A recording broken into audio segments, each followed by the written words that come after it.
हाँ भाई, कल हमने कर लिया था इलेक्ट्रोमैग्नेटिक वेव्स के डिफरेंट टाइप्स थे और उसकी इक्वेशन पे। आज इसके बेसिक क्वेश्चन है वो देखो जरा, उसके बाद फिर आगे काम करेंगे। आज हमें इलेक्ट्रोमैग्नेटिक स्पेक्ट्रम पूरा करना है, ठीक है। इसी के साथ फिर चैप्टर हमारा कंक्लूड हो जाएगा।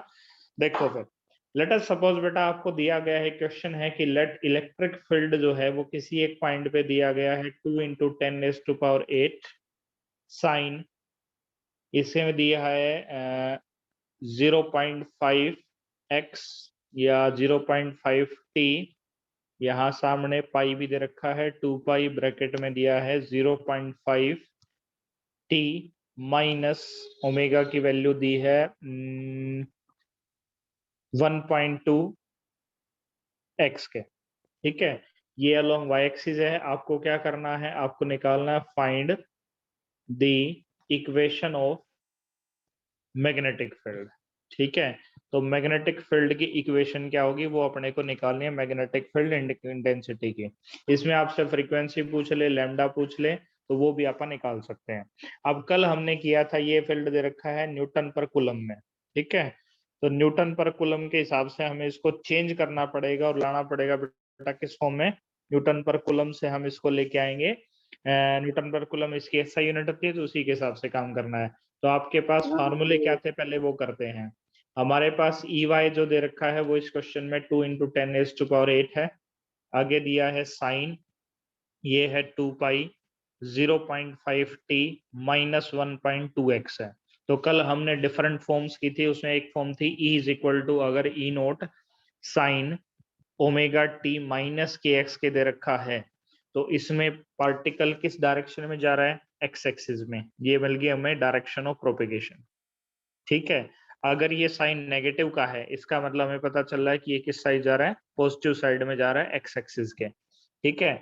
तो मैग्नेटिक फील्ड किस साइड में जाएगा भाई, अगर डायरेक्शन ऑफ प्रोपेगेशन आपकी एक्स एक्सिस में है, इलेक्ट्रिक फील्ड वाई एक्सिस में है, तो मैग्नेटिक फील्ड की कौन सी डायरेक्शन आएगी, बोलो भी जल्दी से, क्या डायरेक्शन आएगी।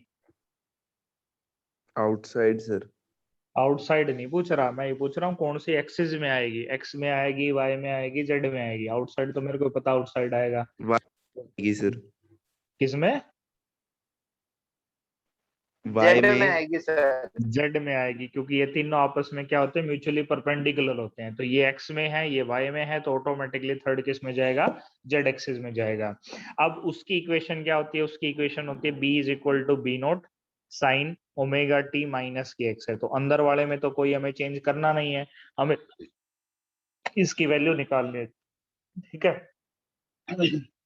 2 सेकंड रुकना।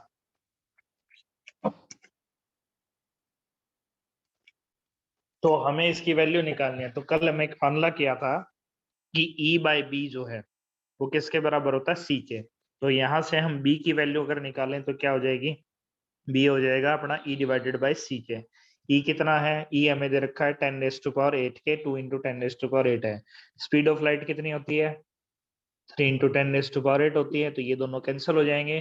2/3 को जब हम सोल्व करते हैं तो ये 0.67 आ जाएगा, हमने उसको राउंड ऑफ कर दिया, ठीक है। तो बी नोट की वैल्यू मिल चुकी है। तो इक्वेशन को अगर हम कन्वर्ट करें, तो इक्वेशन कन्वर्ट करके मैग्नेटिक फील्ड की जो इक्वेशन आएगी वो किस में आएगी, मैग्नेटिक फील्ड की इक्वेशन आएगी जेड एक्सिस में, ठीक है। तो हमें बाकी कोई चेंज नहीं करना, एक तो हमें ये बदलना है, दूसरा हमें जो आगे लगा है ये बदलना है, बाकी अंदर में कोई चेंज नहीं होगा। तो इक्वेशन बनेगी बेटा बी जेड एक्सिस के अलोंग ये चलेगा, वैल्यू आई है 0.67, बाकी अपना वैल्यू सेम रहनी है। और बी की एसआई यूनिट क्या होती है, टेस्ला होती है। तो ये इस तरह से आप इक्वेशन एक से दूसरी निकाल सकते हैं, ठीक है। अब बची बात बेटा वेवलेंथ की और दूसरी बची फ्रीक्वेंसी की। तो वेवलेंथ कैसे निकल सकती है, अगर इसको आप कंपेयर करें sign omega T minus K x से, तो ओमेगा की वैल्यू कितनी है, ये 2 पाई के साथ मल्टीप्लाई होगा, तो ओमेगा की वैल्यू आ गई 2 पाई इंटू 0.5 को 1/2 लिख सकते हैं। तो ओमेगा की वैल्यू कितनी आ गई, पाई आ चुकी है, ठीक है। और ओमेगा का फार्मूला क्या होता है, 2 पाई इंटू फ्रीक्वेंसी होता है, तो पाई से पाई कट जाएगा, फ्रीक्वेंसी की वैल्यू कितनी आ जाएगी, 1/2 या 0.5 हर्ट्ज आ जाएगी, ठीक है। तो इससे आप फ्रीक्वेंसी निकाल सकते हैं।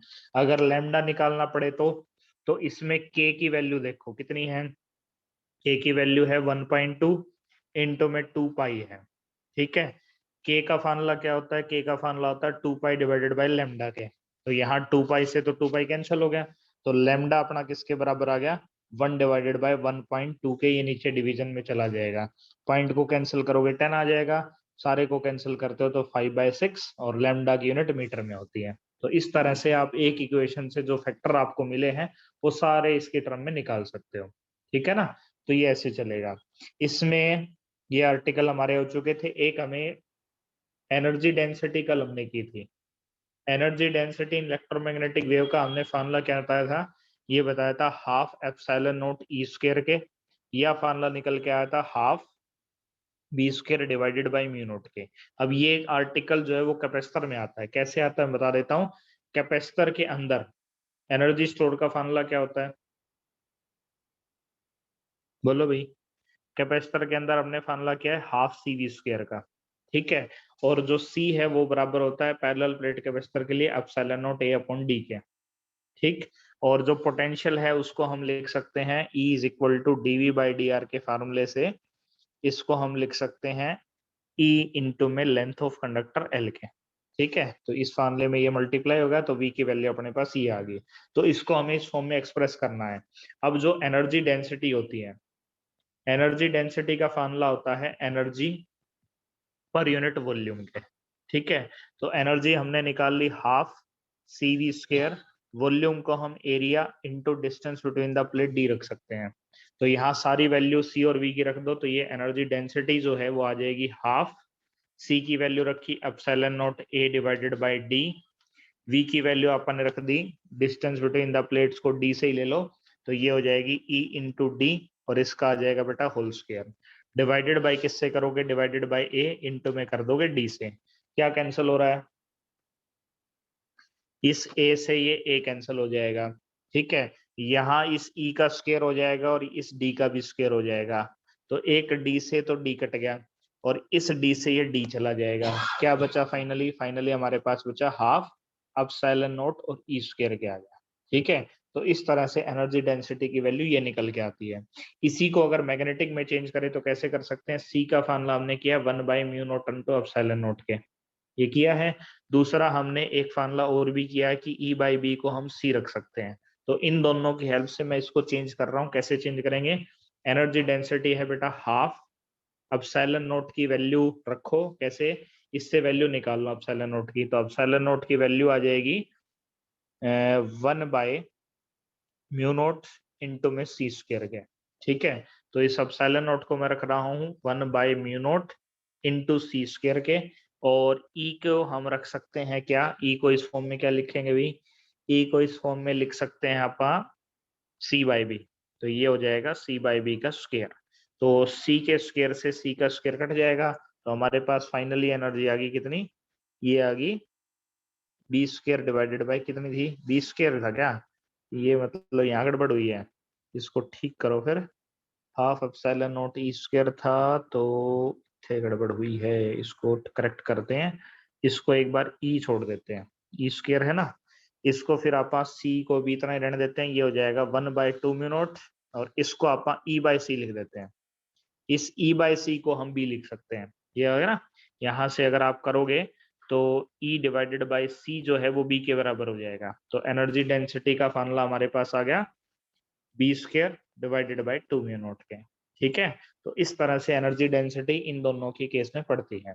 अब हमने इलेक्ट्रोमैग्नेटिक वेव जो थी वो अलग अलग एक्सपेरिमेंट से मार्कोनी ने बना दी उसने, तो हमारे पास अब आता है इलेक्ट्रोमैग्नेटिक स्पेक्ट्रम, ठीक है। इलेक्ट्रोमैग्नेटिक स्पेक्ट्रम क्या है, इलेक्ट्रोमैग्नेटिक स्पेक्ट्रम जो है वो एक फ्रीक्वेंसी वाइज अरेंजमेंट है, arrangement of electromagnetic waves in order of decreasing frequency and increasing wavelength, ठीक है। जितनी भी इलेक्ट्रोमैग्नेटिक वेव हमने इसको अरेंज किया, तो इसमें इलेक्ट्रोमैग्नेटिक वेव कौन कौन से आते हैं, पहले आती है बेटा गामा वेव, या जिसको गामा रे भी आप बोलते हैं। गामा रे की सबसे खास बात क्या है कि इसकी हाई फ्रीक्वेंसी होती है, और फ्रीक्वेंसी का आपने एच म्यू फार्मूला किया होगा केमिस्ट्री में, या फिर एच सी अपॉन लेमडा। तो फ्रीक्वेंसी अगर ज्यादा है इसका मतलब इसकी एनर्जी भी क्या होगी, ज्यादा होगी कि कम होगी भी? हाँ, एनर्जी ज्यादा होगी ज्यादा कि कम होगी होगी? सर। ज्यादा होगी, क्योंकि म्यू ज्यादा है तो ये एच म्यू वैसे ही ज्यादा हो गया, तो इसकी एनर्जी भी कैसी होती है, हाई होती है। इस गामा रे के बाद अगला नंबर आता है एक्सरे। एक्सरे जो हम यूज करते हैं बोन डिटेक्शन के लिए, जो हड्डी वगैरह टूट जाती है तो उसके लिए हम एक्सरे करवाते हैं, तो वो एक तरह की इलेक्ट्रोमैग्नेटिक वेव है जो हड्डियों के अंदर से पास नहीं हो सकती, तो एक्सरे उसके लिए किया जाता है। ठीक है। थर्ड हमारे पास है यूवी, जिसको अल्ट्रा वायलेट रे भी बोलते हैं, इनके अभी यूजेस पढ़ेंगे। उसके बाद हमारे पास है विजिबल लाइट। विजिबल लाइट में वेवलेंथ सबसे ज्यादा किसकी होती है? विजिबल लाइट के कितने पोर्शन है? टोटल 7 पोर्शन है। V I B G Y O R. Violet, indigo, blue, green, yellow, orange और रेड। सबसे ज्यादा वेवलेंथ किसकी होती है? बोलो भाई। वॉयलेट की होती है सर। सबसे ज्यादा वेवलेंथ बेटा रेड की होती है, इसलिए वो दूर तक दिखाई देता है। ठीक है। सबसे हाई फ्रीक्वेंसी किसकी होती है? अब उल्टा है, वॉयलेट की। हाई फ्रीक्वेंसी वॉयलेट की होती है। ठीक है ना? तो इसमें रेड ऑप्शन आएगा और इसमें वॉयलेट आएगा, तो दूर तक दिखाने का ऑप्शन हमारा वेवलेंथ का है। तो इसके बाद हमारे पास आते हैं इंफ्रारेड रेज। इंफ्रारेड रेज का यूज कई जगह किया जाता है। इंफ्रारेड ध्यान रखना बेटा, हीट से कनेक्टेड होती है, जहां हीट है वहां इंफ्रारेड है। उसके बाद है मेडिकल, इसका मतलब आएगा माइक्रो। ठीक है। माइक्रोवेव या माइक्रोवेव जिनको हम बोलते हैं, जिसके ऊपर हमारा कम्युनिकेशन सिस्टम चलता है, वो ये है माइक्रोवेव ओवन भी इसी के ऊपर काम करता है। ठीक है। उसके बाद हमारे पास सेवंथ है माइक्रोवेव के बाद रेडियो वेव, जिसके ऊपर हमारा कम्युनिकेशन बेस्ड है, और सारा कम्युनिकेशन इसके दोनों के मिला के चलता है, एक नहीं यूज होता, मिक्स में यूज होता है। ठीक है। तो इस तरह से ये 7 हमारे इलेक्ट्रोमैग्नेटिक स्पेक्ट्रम के हिस्से हैं। अब इन सातों की क्या फ्रीक्वेंसी है, क्या यूजेज है, वो एक टेबल से देख लो। पहला आता है बेटा गामा रेज। गामा रेज का ये सिंबल लेते हैं। इसको डिस्कवर किया था हेनरी बैक्वरल ने, या मैडम क्यूरी ने सबसे पहले रेडियो एक्टिविटी की डिस्कवरी की थी। ये जो गामा रे हैं वो रेडियो एक्टिव मटेरियल के अंदर से निकलती हैं। ये अभी तुम पढ़ोगे, एक चैप्टर तुम्हारा न्यूक्लियर आएगा उसमें, तो कैसे डिटेक्ट हुई, कैसे पता चला। इनके कांटेक्ट में अगर हम डायरेक्टली आ जाएं तो हमें कैंसर हो सकता है, लेकिन इन गामा रेस की हेल्प से हम कैंसर सेल को किल भी करते हैं। ठीक है। तो एक कीमोथेरेपी होती है जिसमें सर के बाल उड़ जाते हैं कैंसर ऑपरेशन में, तो उसमें हम गामा रेस का ही ट्रीटमेंट देते हैं पेशेंट को। तो ये रेडियो एक्टिव न्यूक्लियाई के डिसइंटीग्रेशन से बढ़ती इसीलिए है इनकी गंजा करते हैं क्या सर? गंजा नहीं करते, गंजा हो जाता है।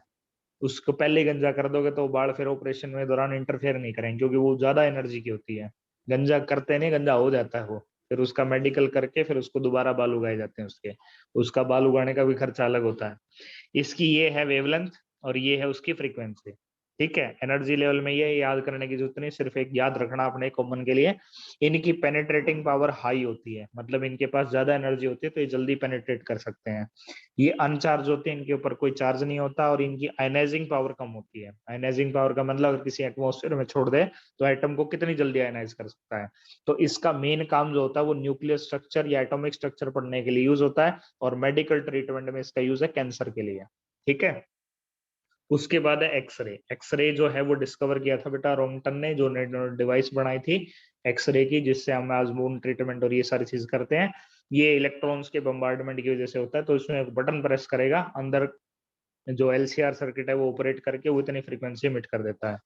इसकी पेनेट्रेटिंग पावर कम हो जाती है क्योंकि एनर्जी कम है, तो सारी प्रॉपर्टी उसकी मैच करते हैं। इसको मेडिकल डायग्नोसिस खासकर हड्डी का डॉक्टर यूज करता है।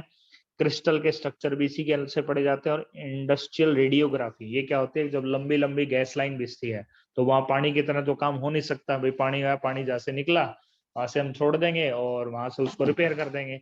तो गैसेस के केस में क्या है कि रेडियो वेव छोड़ी जाती है। रेडियो वेव अगर अंदर एंड पे उतनी नहीं पहुंची तो दिक्कत खड़ी होगी। ठीक है। उसके बाद हमारे पास है यूवी, जिसको हम शॉर्ट में अल्ट्रा वायलेट बोलते हैं। आरओ और यूवी सुने होंगे, जो अपने वाटर के फिल्टर है उसमें आरओ होता है। एक तो आरओ का मतलब रिवर्स ऑस्मोसिस है। एक होता है एमएफ। एमएफ होता है बेटा जो आरओ के बाहर बॉक्स लगता है ना एक छोटा सा, जिससे पहले वाटर पास होगा, वो होता है मेम्ब्रेन फिल्टर। और एक होता है यूवी, उसमें यूवी लैंप से सारा अपनी वाटर जो है वो पास किया जाएगा। अब यूवी की खास बात क्या है कि ये क्या कर देता है, ये माइक्रो ऑर्गेनिजम्स को किल करने में हेल्प करता है। तो इसका सबसे इंपॉर्टेंट यूज है स्टेरिलाइजेशन। वो एक ऑपरेशन के बाद सारे इंस्ट्रूमेंट को स्टेरिलाइज करने के लिए हम यूवी रे से उसका ट्रीटमेंट करते हैं, यूवी लैंप जलाते हैं। इसी तरह बैंक वगैरह में जो चेक होता है वो यूवी रेज के नीचे रखा जाता है। वो एक डब्बा सा होता है, उसके अंदर चेक रखेंगे, लाइट जलाएंगे तो ब्लू कलर की लाइट नीचे तुम्हें दिखेगी, वो असल में यूवी रेज होती हैं। उनकी मदद से ये चेक किया जाता है कि तुम्हारा चेक ओरिजिनल है, डुप्लीकेट तो नहीं है। ठीक है, तो यूवी रेज का दूसरा यूज यहाँ है। इसके बाद है विजिबल लाइट, जो हम आसपास देख रहे हैं, इनको डिस्कवर किया था बेटा न्यूटन ने, जो तुमने क्लास 10th में एक न्यूटन का प्रिज्म वाला एक्सपेरिमेंट पढ़ा था उसके थ्रू। ठीक है, तो इसमें इन्होंने डिस्चार्ज ट्यूब्स वगैरह से बन सकते हैं, ये अलग अलग सबकी फ्रीक्वेंसी रेंज है। तो नॉर्मली इसको 400 से 700 नैनोमीटर की कैटेगरी में डाला जाता है वेवलेंथ में। ठीक है, तो इस तरह की रेंज में हमारा आता है, रफली है, क्योंकि इसमें थोड़ा बहुत ज्यादा कम भी होता है। ये ह्यूमन आई जो है वो इसको डिटेक्ट कर सकते हैं, तो इसका एक काम तो है ऑब्जेक्ट को देखने का ही हमारा, और दूसरा मोलिकुलर स्ट्रक्चर को भी कुछ हद तक हम इससे देख सकते हैं। उसके बाद आता है इंफ्रारेड रे। इंफ्रारेड को ध्यान रखना बेटा हीट से। ठीक है, इसको डिस्कवर किया था विलियम हर्सल ने। इसमें रीअरेंजमेंट ऑफ ऑर्बिट की वजह से, जब तुमने केमिस्ट्री में शायद पढ़ा हो कि एक इलेक्ट्रॉन जब एक ऑर्बिट छोड़ के दूसरी ऑर्बिट में जंप करता है तो वो एनर्जी रेडिएट करता है, रेडिएट करेगा तो उसमें से एक हीट रेज भी होंगी। ठीक है, वेवलेंथ ये है, फ्रीक्वेंसी ये है, एनर्जी ये है। इसको थर्मल इफेक्ट के नाम से जाना जाता है, मतलब ये जहां भी जाएगा हीट प्रोड्यूस करेगा। तो इसका जो मेन काम है वो मेडिसिन में है, एस्ट्रोनॉमी में इसका यूज करते हैं, और इसका सबसे बड़ा यूज है फोग और हेज फोटोग्राफी में। बिल्कुल अंधेरा हो, हमें पता करना हो भी कोई पर्सन है कि नहीं है, तो वहां हम इंफ्रारेड छोड़ेंगे। तो डिस्कवरी चैनल वगैरह पे तुमने देखा होगा, ब्लू कलर की या जो हीट स्पॉट होता है उसको रेड कलर से दिखाते हैं। ग्रीन कलर का भी होता है सर। ग्रीन कलर, ग्रीन का मतलब कोई एनर्जी सोर्स नहीं है। ठीक है, रेड कलर रख गया इसका मतलब जो बंदा है वो जीवित है और उसके अंदर एनर्जी लेवल है, तो एनर्जी लेवल को रेड से दिखाया जाता है उसमें। ठीक है, आर्मी में भी देते हैं ना सर ये? आर्मी में भी है। अब हमारे जो बॉर्डर पे हैं, पहले तो फेंसिंग थी, अब इंफ्रारेड सेंसर लग गए। इंफ्रारेड सेंसर से ये होगा कि हमें देखने की जरूरत नहीं, वो इंफ्रारेड कैमरा अपने आप डिटेक्ट करेगा, डिटेक्ट होते अलार्म बज जाएगा भी कोई आया है कि नहीं आया, क्योंकि उसमें जमीन के नीचे से भी जो आ जाते थे वो चीज भी अपने पास अब बेनिफिट मिल गया कि हम बिना जमीन खोदे भी चेक कर सकते हैं कि कोई पर्सन आ तो नहीं रहा जमीन के थ्रू। ठीक है, तो इसका ज्यादा एडवांटेज ये है। और जो सर्जिकल स्ट्राइक और इस तरह के ऑपरेशन होते हैं उसमें स्पेशली कमांडोज वगैरह को इंफ्रारेड के गॉगल्स दिए जाते हैं, उसमें वो अंधेरे में भी आराम से देख सकते हैं। ठीक है, इसके बाद आता है बेटा माइक्रोवेव। माइक्रोवेव की डिस्कवरी हर्ट्स ने की थी, जिन्होंने एक बड़ी वेवलेंथ की फ्रीक्वेंसी रेंज बनाई थी। ये इसकी वेवलेंथ, ये फ्रीक्वेंसी, एनर्जी, इसको रिफ्लेक्शन, रिफ्रैक्शन और डाइफ्रैक्शन का फिनोमेना ये शो करते हैं, ये तुम आगे पढ़ोगे अभी। तो इसका यूज है रडार कम्युनिकेशन में। ठीक है, रडार की फुल फॉर्म क्या होती है, दसों ने पढ़ाई थी, क्या होती है, रेडियो डिटेक्शन एंड रेंजिंग। ठीक है, तो जो रडार कम्युनिकेशन है उसमें फाइटर जेट जो हैं वो डिटेक्ट किए जाते हैं कि दुश्मन के आ तो नहीं रहे हैं, तो वहां हम इसका यूज करते हैं। दूसरा, मोलिकुलर स्ट्रक्चर को स्टडी करने में इसका यूज किया जाता है। नेक्स्ट आते हैं हमारे पास रेडियो वेव, जिनको मार्कोनी ने डिस्कवर किया। ये एक एलसीआर सर्किट से प्रोड्यूस हो सकते हैं, तो हमारा मोबाइल एक एलसीआर सर्किट है जो रेडियो वेव प्रोड्यूस कर रहा है। ठीक है, तो जितने भी कम्युनिकेशन है, एफएम है, वो सारे हमारी इसी कैटेगरी के आते हैं। इसमें हमारे पास प्रॉपर्टी होती है पार्टिकल जैसी, रेडियो कम्युनिकेशन में इसका यूज करते हैं। इसमें अलग अलग तरह के बैंड बने हुए हैं, एसएचएफ है, वीएचएफ है, यूएचएफ है। तो ये बैंड के हिसाब से हमारे चैनल जो है वो डिवाइडेड होते हैं। जैसे सोनी को कुछ अलग बैंड मिला है, आगे कुछ अलग बैंड मिला है, उसमें कुछ अलग है। एफएम 85.5 से 108 मेगाहर्ट्ज तक का ही है, उससे ज्यादा का नहीं है। तो तुम्हारे एफएम चैनल इतने में सारे चल जाते हैं। ठीक है, तो वैसे ही कम है और थोड़ा बहुत है तो ये है। अब इसमें फ्रीक्वेंसी रेंज याद करने के लिए एक शॉर्टकट है, तुम्हारे नोट्स में भी तुम्हें मिल जाएगा। Gandhi ji X ray use vigorously in medical research. अब किसके बाद क्या आएगा तुम इससे आराम से कर सकते हो। जी का मतलब बेटा गामा रे, एक्सरे तो है ही, यूज का मतलब यूवी हो गया, वी का मतलब विजिबल, आई का मतलब इंफ्रारेड, एम का मतलब माइक्रो, और आर का मतलब होगा रेडियो वेव। ठीक है, तो इन वेव्स में ये डिवाइडेड होता है, इन वेव्स की हेल्प से हम इजिली डिस्टिंग्विश कर सकते हैं। ठीक है, अब तुम्हारा एक डिवाइस है जो माइक्रोवेव ओवन है। ठीक है, माइक्रोवेव ओवन के लिए सबसे बड़ी चीज क्या होती है कि उसमें कोई भी मेटल कंटेनर नहीं रखना है, उसके बर्तन अलग से आते हैं, उन्हीं में ही हमें कोई वेसल या कोई चीज गर्म करनी है वही रख सकते हैं आप। अब होता क्या है उसमें, उसमें हमने उसका ढक्कन खोला, ढक्कन खोल के उसके अंदर अलग अलग तरह के डिजाइन आते हैं, चिल फ्राई है, कुछ ट्रे बेस्ड होते हैं, कुछ में रोटेट करता है, तो अलग अलग मैकेनिज्म है सबका, उसके अलग अलग एडवांटेज अलग अलग डिसएडवांटेज है। किसी में ट्रे फिक्स होती है, किसी में ट्रे रोटेट करती है। तो जैसे ही तुमने फूड आइटम्स को ही रखा, उसके अंदर क्या है बेटा, उसके अंदर वाटर कंटेंट है, ठीक है। जैसे ही तुमने टाइमर ऑन कर दिया, फिर 2 मिनट 3 मिनट जितने का भी तुम्हें लगाना है, फिर हीट का भी रेशियो तुम सेट कर देते हो। तो जैसे ही तुमने उसको ऑन किया, क्या होगा, उसके अंदर एक एलसीआर सर्किट है। वो एलसीआर सर्किट क्या करेगा, इंफ्रारेड और माइक्रोवेव इमिट करता है। अब इंफ्रारेड का काम क्या है कि जो वाटर पार्टिकल्स है उसको गर्म कर देगा, वो गर्म कर देगा। अब वाटर की जो फ्रीक्वेंसी होती है, वो फ्रीक्वेंसी हमारे एलसीआर सर्किट की फ्रीक्वेंसी से मैच करवा देता है वो। इससे क्या होगा कि वो जो आइटम है वो गर्म हो जाएगी, ठीक है। लेकिन अगर तुमने मेटल रख दिया तो मेटल की फ्रीक्वेंसी पहले मैच हो जाएगी, तो एलसीआर सर्किट मेटल को गर्म करेगा और मेटल एकदम से लाल हो जाएगा। तो उसमें कभी भी मेटल ऑब्जेक्ट नहीं रख सकते, ठीक है। घर में ब्लास्ट करने का एक सबसे बढ़िया तरीका है कि परफ्यूम की बोतल लो, माइक्रोवेव ओवन चलाओ और डाल दो, एक बहुत बड़ा धमाका होगा, कल को अखबार में छपे हुए मिले हुए, ठीक है। तो माइक्रो इसमें परफ्यूम जो टाइमर होता भर के है, छोड़ देंगे सर। मेटल कंटेनर जो होता है वो ब्लास्ट हो जाता है इसमें, ठीक है। गैस उसके अंदर ऑलरेडी है, पफ कंडीशन में है, तो वो एक बम बनेगा, नेचुरल बम, ठीक है। चलो, तो ये है बेटा अपना चैप्टर इलेक्ट्रोमैग्नेटिक वेव का। कल की क्लास नहीं लगेगी, कल तुम्हें इलेक्ट्रोमैग्नेटिक वेव का एक असाइनमेंट मिलेगा, वो तुम्हें भेजना है। फिजिक्स की क्लास तुम्हारी फिर एक दिन बाद कम्युनिकेशन सिस्टम की लगनी है, मतलब ये वीक तो ही क्या वैसे। चलो सैटरडे को लगाएंगे फिर एक क्लास, ठीक है। सैटरडे को तुम्हारा कम्युनिकेशन एक चैप्टर है जो सिलेबस में नहीं है, उसको एक बार में ही करना है अपने को, दोबारा रिवीजन में नहीं लेंगे उसको, क्योंकि वो सिलेबस से हट चुका है, लेकिन करवा दूंगा क्योंकि इसी के साथ कनेक्टेड है वो, ठीक है ना। तो कम्युनिकेशन में तुम्हें ये समझ आएगा कि किस तरह से हमारे कम्युनिकेशन पर्पज चलता है, किस तरह से प्रोपोगेट करता है, ठीक है भाई। चलो, मैथ की क्लास कितने बजे कर रखी है मैंने तुम्हें, what is the time of math class? 3:20 है सर शायद। चलो 3:20 पे लगाएंगे, ठीक है, ओके।